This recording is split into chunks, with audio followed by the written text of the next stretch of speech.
बिस्मिल्लाहिर्रहमानिर्रहीम। अस्सलाम वालेकुम स्टूडेंट्स। आप लोगों को याद होगा हम लोग जो है वो टाइम मैनेजमेंट प्रोसेसेस को डिस्कस कर रहे थे।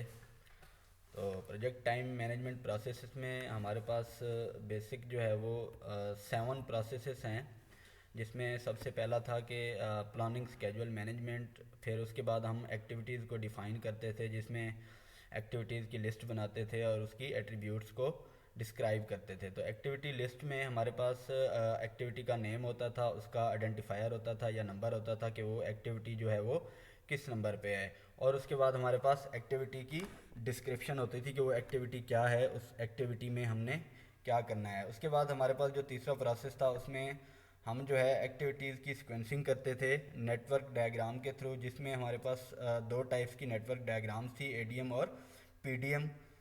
तो उसके बाद जो है एस्टिमेटिंग एक्टिविटी रिसोर्सेज, ये हमारा आज का टॉपिक है।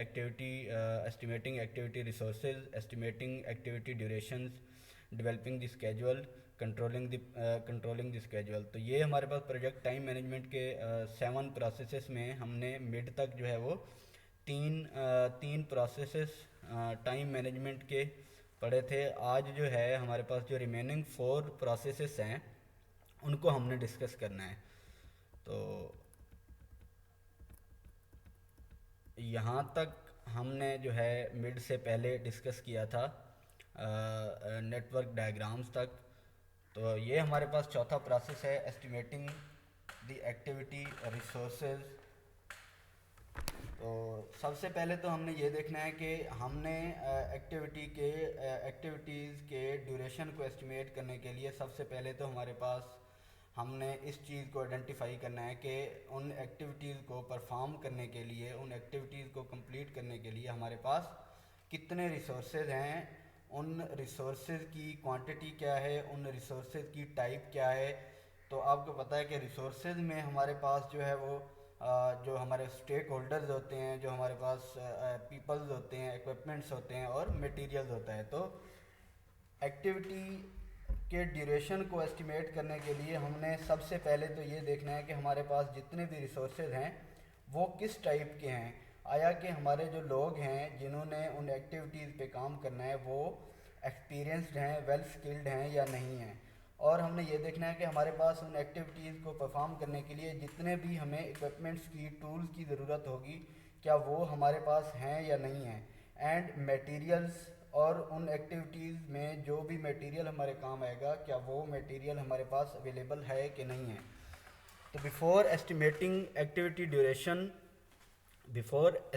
activity durations, you must have a good idea of the quantity and type of resources that will be assigned to each activity. Resources are people, equipments and materials. तो ये हमारे पास resources की types हैं।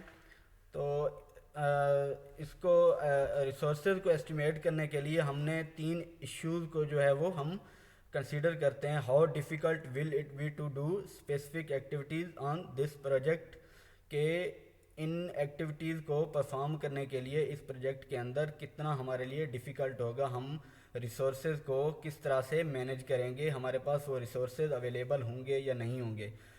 What is the organization history in doing similar activities, यानी कि उस organisation की जो ऑर्गेनाइजेशन एक प्रोजेक्ट डेवलप करने जा रही है उसकी हिस्ट्री क्या है, वो ऑलरेडी इस टाइप के कितने प्रोजेक्ट्स जो है वो डेवलप कर चुकी है और उन प्रोजेक्ट्स पे उसने कितने रिसोर्सेज जो हैं वो इन्वेस्ट किए हैं, कितने टाइम में उसने उन एक्टिविटीज़ को कंप्लीट किया है, आया कि टाइम के अंदर कंप्लीट किया है या नहीं किया। और उस ऑर्गेनाइजेशन के जो स्टेक होल्डर्स हैं, जो परफॉर्मर्स हैं, वो किस तरह से एक्सपीरियंस्ड हैं, वेल स्किल्ड हैं या नहीं हैं। Are the required resources available. तो इसके लिए यह है कि तीसरा जो हमारे पास इशू है कि हमें जिन जिन रिसोर्सेज की, जिस तरह हमने पहले बात किया कि रिसोर्सेज हमारे पास पीपल हैं, इक्विपमेंट्स हैं एंड मटेरियल्स हैं, तो क्या वो तमाम के तमाम रिसोर्सेज जो भी इन एक्टिविटीज़ को परफॉर्म करने के लिए हमें रिक्वायर्ड होंगे, क्या वो रिसोर्सेज हमें अवेलेबल होंगे या नहीं होंगे। A resource breakdown structure is hierarchical structure that, इस इशू को रिजॉल्व करने के लिए आप क्या करते हैं जिस तरह वर्क ब्रेकडाउन स्ट्रक्चर आप क्रिएट करते हैं तो आप रिसोर्स ब्रेकडाउन स्ट्रक्चर भी क्रिएट कर सकते हैं that identifies the project resources by category and type. तो हमारे पास कितनी कैटेगरीज हो सकती हैं रिसोर्सेज की। अगर हम स्टेक होल्डर्स की या पीपल लोगों की बात करें तो हमारे पास प्रोजेक्ट मैनेजर होगा, डेवलपर होगा, डिज़ाइनर होगा और इस तरह से टेस्टर होगा। तो ये हमारे पास इक्विपमेंट्स में हमारे पास डिफरेंट टाइप्स के टूल्स या इक्विपमेंट्स होंगे और मटेरियल्स होगा। तो इस तरह से हम रिसोर्सेज का ब्रेकडाउन स्ट्रक्चर क्रिएट कर सकते हैं ताकि हम रिसोर्सेज को आसानी से मैनेज कर सकें। उस प्रोजेक्ट का जो स्केजुअल है या उसका जो उसके जो ड्यूरेशन है उसको मैनेज कर सकें। तो ये हमारे पास चौथा प्रोसेस था प्रोजेक्ट टाइम मैनेजमेंट का। और पांचवा जो है हमारे पास एक्टिविटी ड्यूरेशन एस्टिमेटिंग। तो ड्यूरेशन जो है वो हम कह सकते हैं कि जितना भी हम किसी भी क्लाइंट के साथ जो भी हम एक कॉन्ट्रैक्ट करते हैं कि हम आपको ये प्रोजेक्ट इतने टाइम के अंदर कंप्लीट करके देंगे, तो ये हमारे पास जो है वो ड्यूरेशन होगी। और एफर्ट जो है वो हमारे पास ये होगा कि हम उस प्रोजेक्ट के ऊपर जितना टाइम काम करेंगे, यानी कि अगर कॉन्ट्रैक्ट हमारे पास हम कॉन्ट्रैक्ट जो है वो 6 माह का साइन करते हैं कि हम आपको ये प्रोजेक्ट 6 माह के अंदर कंप्लीट कर देंगे, तो वो क्या होगी हमारी ड्यूरेशन होगी। लेकिन ड्यूरेशन में हमारे पास कुछ जो है वो यानी कि एफर्ट जो है वो एक डिफरेंट चीज़ है ड्यूरेशन से। ड्यूरेशन और एफर्ट में मेन डिफरेंस ये है कि ड्यूरेशन जो है वो तमाम जितना भी टाइम पीरियड हम कॉन्ट्रैक्ट साइन करते हैं वो हमारे पास क्या होता है ड्यूरेशन होता है। और जो एफर्ट होती है वो ये होता है कि हमने उस प्रोजेक्ट के ऊपर जितने वर्किंग जो है वो वर्किंग डेज या कितने घंटे हमने उस पर काम किया है। Duration includes the actual amount of time worked on an activity plus elapsed time. Effort is the number of work days or work hours required to complete a task. Effort does not normally equal duration, यानी कि equal effort और duration जो है वो दो मुख्तलिफ चीज़ें हैं, क्योंकि ड्यूरेशन पूरे प्रोजेक्ट का जो हम कंट्रैक्ट साइन करते हैं 6 माह, 1 साल, 2 साल, तो वो हमारी क्या होती है ड्यूरेशन होती है। और एफर्ट हमारी क्या होती है जितना टाइम हम उस प्रोजेक्ट पे काम करते हैं वो हमारे पास क्या होती है एफर्ट होती है। तो ये दोनों चीज़ें जो हैं वो डिफरेंट हैं। People doing the work should help create estimates and an expert should review them. तो ये हमारे पास एक्टिविटी ड्यूरेशन एस्टिमेटिंग पांचवा प्रोसेस था। तो इसको ड्यूरेशन को एस्टिमेट करने के लिए हम जो है वो 3 पॉइंट्स के 3 टाइप्स के एस्टिमेट्स जो है वो कर सकते हैं। सबसे पहला हमारे पास जो है वो ऑप्टिमिस्टिक है, होपफुल या पॉजिटिव। उसके बाद मोस्ट लाइकली या नॉर्मल एस्टिमेट। तीसरा जो है हमारे पास वो पेसिमिस्टिक या doubtful negative estimate, such as 3 weeks for the optimistic, 4 weeks for the most likely and 5 weeks for the pessimistic estimates। तो कहने का मतलब ये है कि आप जो है एक discrete instead of providing activity estimates as a discrete number such as 4 weeks, it is often hopeful to create a 3-point estimate। यानी कि discrete number जो है वो estimate करने की बजाय आप क्या करें 3-point estimate करें, जिसमें पहला जो है वो optimistic, hopeful या positive, मोस्ट लाइकली या नॉर्मल एंड पेसिमिस्टिक डाउटफुल या negative estimate such as 3 weeks for the optimistic, 4 weeks for the most likely and 5 weeks for the pessimistic estimate. 3-point estimates are needed for PERT project evaluation review technique. ये एक technique है जिसके through जो है हम जो है वो प्रोजेक्ट की एस्टिमेशन करते हैं ड्यूरेशन की या रिसोर्सेज की। आगे जाके हम इसका फार्मूला भी डिस्कस करेंगे। Developing schedule uses results of other time management processes to determine the start and end date of the project. तो इसके लिए स्केड्यूल डेवलप करने के लिए हमारे पास मल्टीपल टेक्निक्स हैं, जिसमें गैंट चार्ट है, क्रिटिकल पाथ एनालिसिस है, क्रिटिकल चेन स्केजुलिंग है एंड PERT एनालिसिस है, प्रोजेक्ट एवल्यूशन रिव्यू टेक्निक। तो ये हमारे पास मल्टीपल टेक्निक्स हैं स्केड्यूल डेवलप करने के लिए। Uses the results of other time management processes to determine the start and end date of the project. Ultimate goal is to create a realistic project schedule that provides the basis for monitoring project progress for the time measurement of the project. तो अब हमारे पास हम आते हैं Gantt chart. हमारे पास क्या होता है? गैंट चार्ट एक स्टैंडर्ड फॉर्मेट है जिसके थ्रू हम क्या करते हैं, प्रोजेक्ट की स्केजुअल इंफॉर्मेशन को जो है वो डिस्प्ले करते हैं. तो हमारे पास वर्टिकल में हमारे पास एक्टिविटीज़ की लिस्ट होती है और उनका स्टार्ट और फिनिश डेट होती है. और हमारे पास हॉरिजॉन्टल में हमारे पास उन एक्टिविटीज़ की स्टार्ट एंड फिनिश डेट होती है. तो इसके अंदर गैंट चार्ट के अंदर हम जो है 4 टाइप्स के डिफरेंट सिंबल्स यूज़ करते हैं. अ ब्लैक डायमंड यानी कि माइलस्टोन को रिप्रेजेंट करता है. थिक ब्लैक बाल्स, ये हमारे पास जो है वो गैंट चार्ट है. तो ये आप देख लें, वर्टिकल में हमारे पास क्या है, टास्क या एक्टिविटीज़ जो कि ABCDEFGHIJ तक. और ये हमारे पास क्या है, हॉरिजॉन्टल में हम क्या करते हैं, इन एक्टिविटीज़ की ड्यूरेशन को रिप्रेजेंट कर रहे हैं. और ये हमारे पास क्या है, माइलस्टोन्स हैं. और ये एरोज जो हैं वो एक्टिविटीज़ या माइलस्टोन्स के दरमियान जो है वो रिलेशनशिप को रिप्रेजेंट कर रहे हैं कि कौन सी एक्टिविटी जो है वो किस एक्टिविटी के बाद स्टार्ट होगी, या कौन सी एक्टिविटी को स्टार्ट करने से पहले हमें कौन सी एक्टिविटी जो है वो कंप्लीट करना लाजमी है. तो ये हमारे पास एक गैंट चार्ट की एग्जांपल है. तो और हमारे पास ये एक टेबल है जिसमें हमारे पास एक्टिविटीज़ हैं ABCDEFG.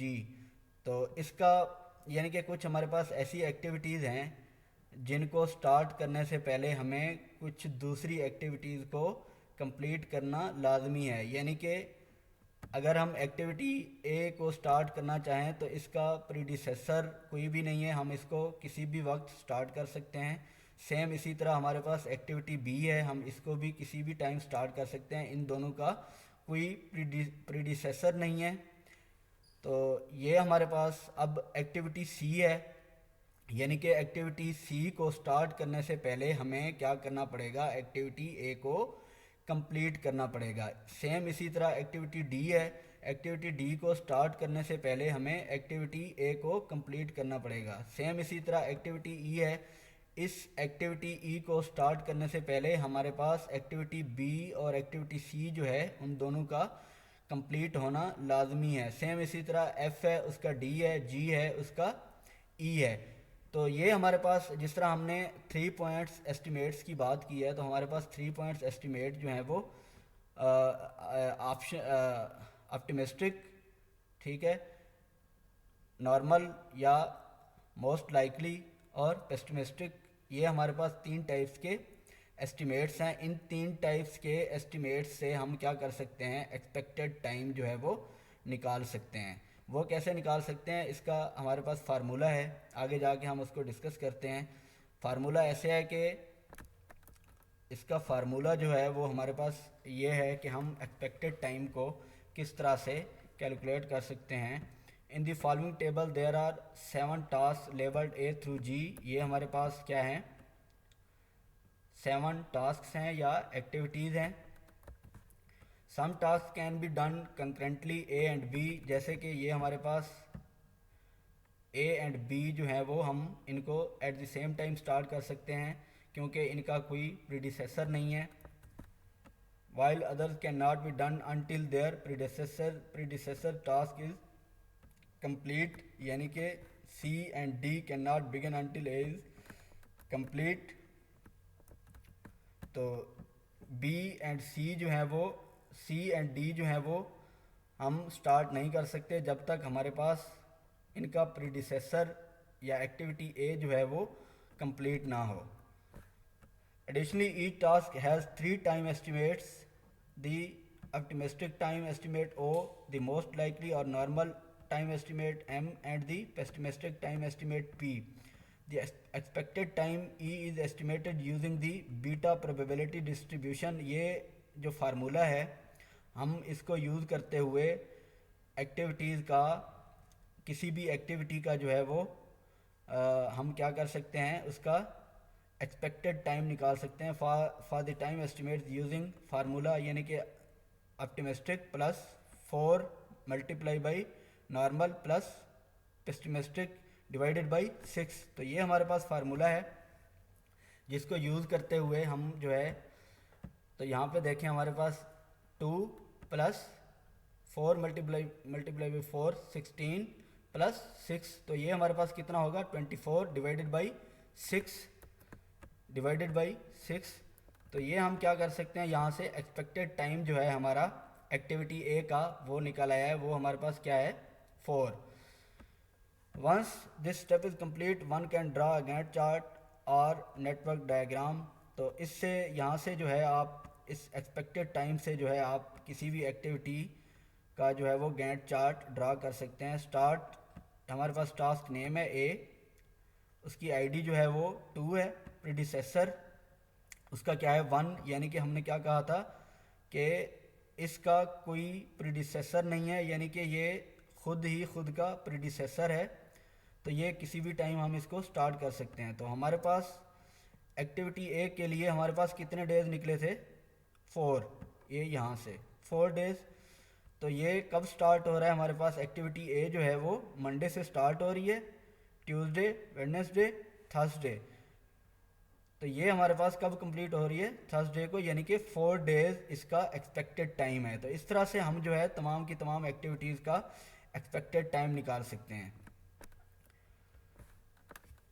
क्रिटिकल पाथ मेथड, आपको पता है कि नेटवर्क डायग्राम में हमने मिड से पहले ये कहा था कि नेटवर्क डायग्राम के थ्रू हम जो है किसी भी प्रोजेक्ट की एक्टिविटीज़ का क्रिटिकल पाथ एनालिसिस के थ्रू हम जो है वो अर्लीस्ट टाइम निकाल सकते हैं, या लॉन्गेस्ट जो पाथ होगा हम क्या कहेंगे वो हमारे पास जो है वो किसी भी एक्टिविटी का ड्यूरेशन होगा। CPM is a network diagramming technique use to predict total project duration. तो ये किसी भी प्रोजेक्ट के टोटल प्रोजेक्ट ड्यूरेशन को एस्टिमेट करने के लिए हम क्या करते हैं, क्रिटिकल पाथ मेथड को यूज़ करते हैं। A critical path for a project is the series of activities that determine the earliest time by which the project can be completed. The critical path is the longest path through the network diagram and has the least amount of slack or float. ये slack और float को हम जो है वो discuss करते हैं। slack और float is the amount of time an activity may be delayed without delaying or succeeding, यानी कि कोई भी एक्टिविटी किसी भी एक्टिविटी का अमाउंट ऑफ टाइम जो कि डिले होता है बाद की एक्टिविटीज़ को, या जो उसके बाद स्टार्ट होनी है उनको जो है वो लेट स्टार्ट होने से पहले, किसी भी उन एक्टिविटीज़ को लेट स्टार्ट करने से पहले। Calculating the critical path first develop, ये हमारे पास हमने मिड से पहले भी जो है वो डिस्कस किया था कि ये हमारे पास अगर नेटवर्क डायग्राम हो जिसमें हमारे पास कितनी हमारे पास एक्टिविटीज़ हैं A D H J, ये हमारे पास पाथ 2 है। तो ये हमारे पास क्या होगा, इसकी हमने ड्यूरेशन फाइंड आउट करनी है। नेटवर्क डायग्राम हम ऑलरेडी डिस्कस कर चुके हैं। बी एक्टिविटी बी का ड्यूरेशन जो है वो क्या है 2, एक्टिविटी ई का ड्यूरेशन 5 एंड एक्टिविटी एच का ड्यूरेशन 6 एंड एक्टिविटी जे का ड्यूरेशन 3। तो ये क्या है हमारे पास लॉन्गेस्ट जो पाथ होगा हम उसको क्या कहेंगे, क्रिटिकल पाथ। तो ये हमारे पास लॉन्गेस्ट पाथ है पाथ 2, यानी कि B H P E H and J, क्योंकि इनकी अगर हम तमाम ड्यूरेशन को अगर हम प्लस करें तो वो कितनी हमारे पास बनती है 16।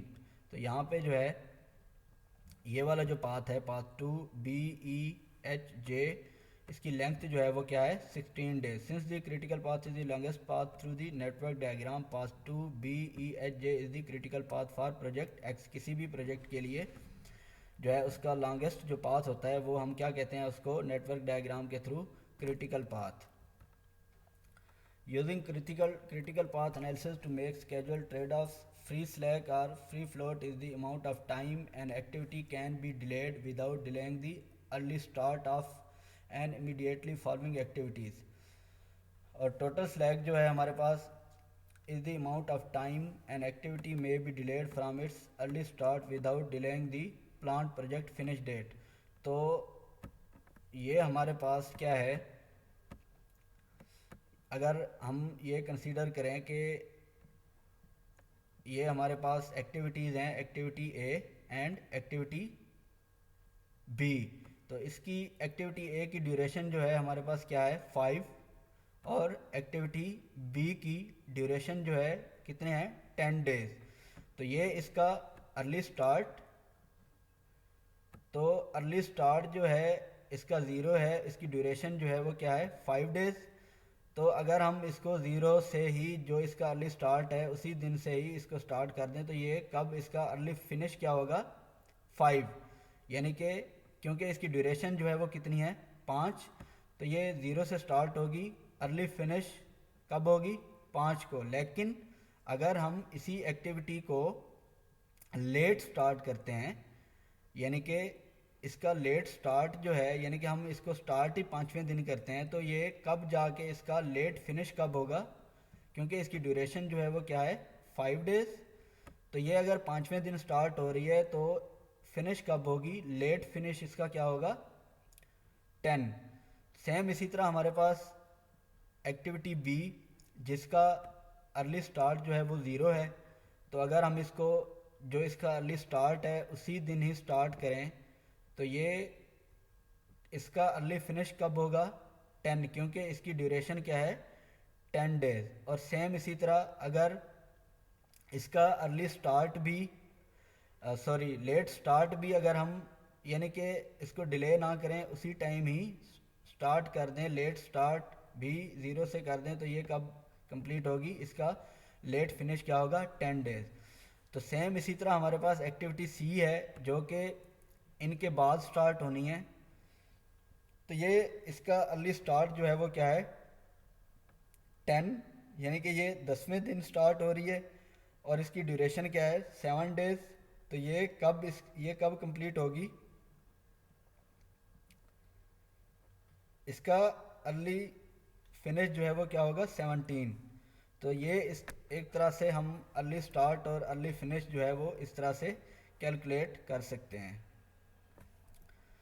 तो ये हमारे पास है फ्री एंड टोटल फ्लोट और स्लैक फॉर प्रोजेक्ट एक्स, यानी कि फ्री स्लैक हमारे पास क्या है, without the amount of time and activity can be delayed without delaying the early start, यानी कि कोई एक्टिविटी अगर डिले हो जाए लेकिन उसका जो अर्ली स्टार्ट है वो सेम रहे, यानी कि जिस दिन वो स्टार्ट होनी थी अगर उसी दिन स्टार्ट हो लेकिन फिर भी वो डिले हो जाए, तो हम उसके क्या कहते हैं फ्री स्लैक। और उसके बाद जो है टोटल स्लैक, यानी कि वो amount of time an activity may be delayed from its early start without delaying the plan project finish date, यानी कि कोई एक्टिविटी जिस दिन स्टार्ट होनी थी अगर उससे लेट जो है हम उसको स्टार्ट करते हैं तो वो क्या होगा टोटल स्लैक।